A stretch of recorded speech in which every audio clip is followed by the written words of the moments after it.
Persona 3. Now, the thing about Persona 3 is when this game came out, everybody was like up in arms about how amazing it was, you know, the best RPG to come out in years, and you know, I was forced into buying it under that pressure, and maybe it was the hype, but you know, I forced myself to keep playing this game and try and get into it, and I just couldn't do it. You know, I played like 10 hours of it.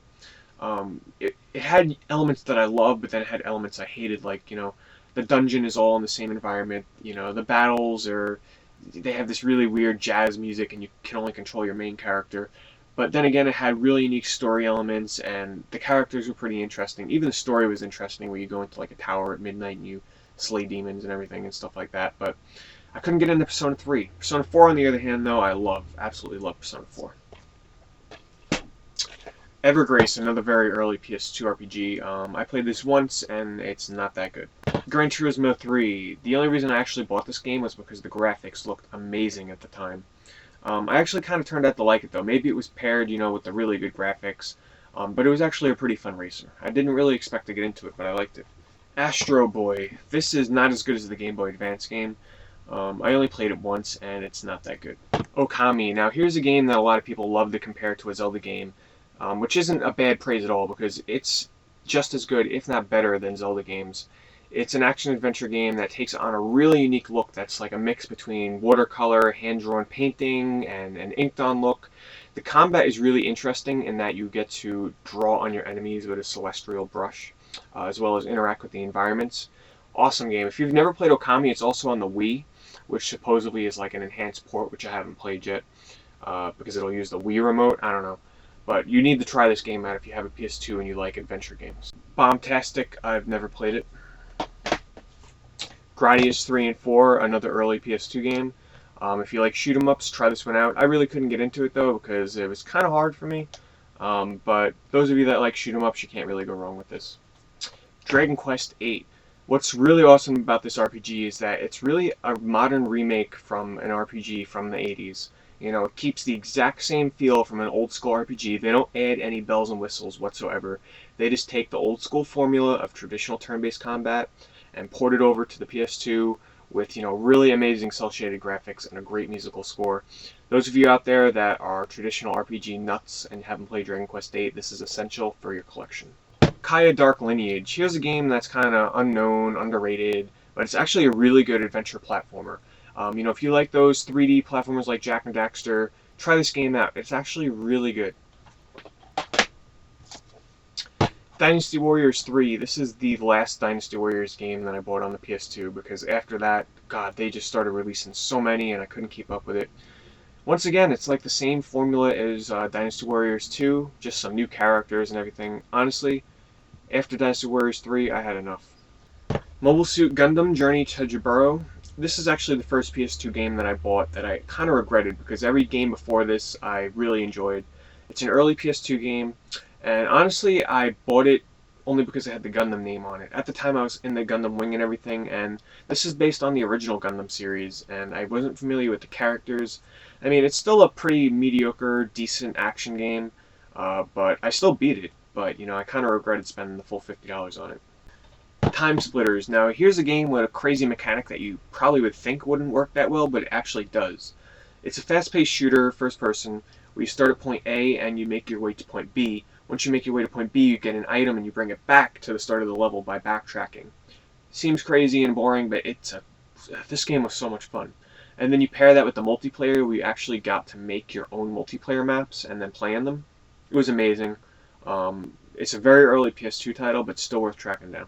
Frequency. This is a music game that a lot of people probably totally forgot about because they got their Guitar Heroes and their rock bands and everything now. But this is one of the early music games that actually use, you know, real tracks, real songs, and it only used 3 buttons that you would just use, you know, either the face buttons or the shoulder buttons. And it was a lot of fun. You know, I would say if you're a fan of Guitar Hero and you've never played this, go back and see how it all originated. Harmonix made the game. I think you'd actually quite enjoy it. Grande A2. This is actually a port of Grande A2 from the Dreamcast, which I never played, so PS2 version was the first one I tried out. I really enjoyed the combat system. I never beat the game. I got kind of far into it, maybe like 10 hours, but those of you that love turn-based battle systems, but you want like a new kick to it, try this out. It's like action mixed with turn-based, mixed with like combo systems. It's a lot of fun. And speaking of which, Grande A3, which I prefer a lot more over Grande A2, believe it or not, is just as good. In my opinion, one of the best, if not the best, combat system in an RPG. I found it so addictive. It's kind of unique in that you have to time your moves so that you can combo them together with your other characters, and you can cancel out enemies and everything like that. You can cancel out their moves if you time it right. It's a lot of fun. The graphics are really good on this too. A lot of people hated, the voice acting, the characters, and the story, but I kind of enjoyed it. It's a pretty good RPG. Indigo Prophecy. This game is really unique because it actually feels like you're playing in like a thriller suspense movie. The way that they do out the scenes, they'll show one part on the screen here where something else is happening that you can't see on screen, and then over here where you're controlling your character. It's really cool. Those of you that are fans of the adventure series and you're all about the story and everything, Indigo Prophecy, you need to play it. Neo Geo Battle Coliseum, I only played it once, but those of you that are fans of 2D fighters, you really can't go wrong because you'll get to see all your favorite Neo Geo characters fighting it out. Maximo Goes to Glory. The only thing I can honestly remember about playing this game is that it's pretty hard. Twisted Metal Head-On. Now, this is actually a port of the first Twisted Metal game on the PSP, and I never played it actually on the PS2. I bought it, never got around to playing it, but if you don't have a PSP, it was a good game on the PSP, so I would imagine it's good on the PS2. Theme Park Roller Coaster. I was a fan of the original theme park, and this one is pretty good. It has a main emphasis on building roller coasters, if you can't tell by the title, but it was still a lot of fun. Obviously, if you have a PC and you play these kind of games on the PC, you'll probably want to avoid the console version, but it's still a worthy pickup if you like the original theme park. God of War. I love this game. I beat it in like a day when it first came out. And what can I say? It's an essential action RPG. I think everybody knows about this game already. Still one of my favorite PS2 games. Rygar, the Legendary Adventure. Now, I would actually say if you like God of War and you've never played this, try it out because this is it's very similar actually in the way it plays out with the big boss battles, and the weapon is also very similar where it's a shield on a chain that you can swing around and do all these crazy things with. The graphics are really nice too. So I would say it's also in Greek mythology. So I'd say if you like God of War and you've never played Rygar, this is a very good game. Oki, Joro Kagi, or Okaj, however you want to pronounce the name of this game, is a traditional RPG that a lot of people like to compare to, Tim Burton and The Nightmare Before Christmas because the graphical style, is very similar to those movies. And I would say this is, worthy of picking up if you can find it really cheap. It's a traditional turn-based game with a really unique feel to it. No bells and whistles, it's straight up traditional turn-based. And, no big engaging story, but the character designs and everything are really unique, and I think this is worth a try. Gaia 2, I only tried the demo on this game, but I have the retail copy here, which I haven't played yet, so I can't really tell you too much about it. Zone of the Enders, I think I'm one of the few people that actually bought this not for the Metal Gear Solid 2 demo, but those of us that did buy it, we actually found it to be a quite enjoyable action game. It got panned for being pretty short. You can beat it in I think it was 5 or 7 hours or something like that. But I had a lot of fun with it. So if you like mech type robot games, this is actually a really good game. War of the Monsters. Now this is a pretty funny fighting game because they take all of the monsters from movies that you would expect, like a knockoff of King Kong and Godzilla and a giant insect and a big robot guy. They take all these different types of monsters and they throw them into a fighting game. It's not 2D, it's got an open world environment and the monsters just duke it out. It's pretty much mindless fun and I would say it's worth checking out. Onimusha 2, I did play this, but honestly I can't remember anything about it.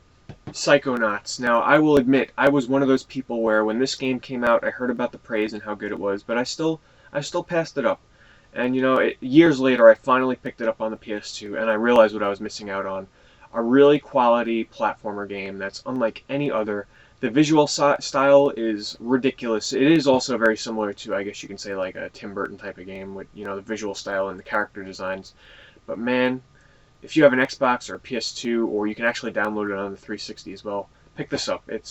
I'm really surprised at myself that I missed out on it because it's a really good game.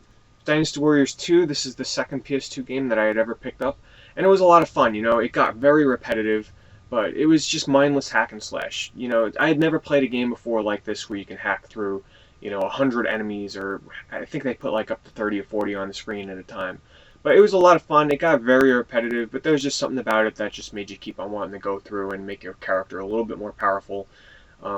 It's obviously you wouldn't want to go with Dynasty Warriors 2 with the other options that you have out there now, but at the time this was a lot of fun. Shadow of the Colossus, without a doubt one of my favorite PS2 titles and one of my favorite games of all time. It is essentially, you know, a whole bunch of big boss battles, but it is one grand adventure. I mean, the sense of scale and the style of the game is just, there's nothing else out there like it. There's absolutely nothing you can compare this game to. You have to try it. If you've never played Shadow of the Colossus, you're missing out on one of the best games to come out in the past 20 years. You have to buy it. King of Fighters 11, I still have it sealed. Taito Legends 2, also still sealed. Grim Grimoire, also sealed as well. And Brave Fencer Musashi, sealed as well. And lastly, the Metal Gear Solid Collection. I bought this in hopes of finally getting into the series, which I did start. I finally started playing Metal Gear Solid 1. I got like 2 hours into it. One of these days, maybe this year, I'll get into the series. I'll finish these 3 so that I can finally play Metal Gear Solid 4. So there you go, guys. That was my PS2 collection. I hope you enjoyed.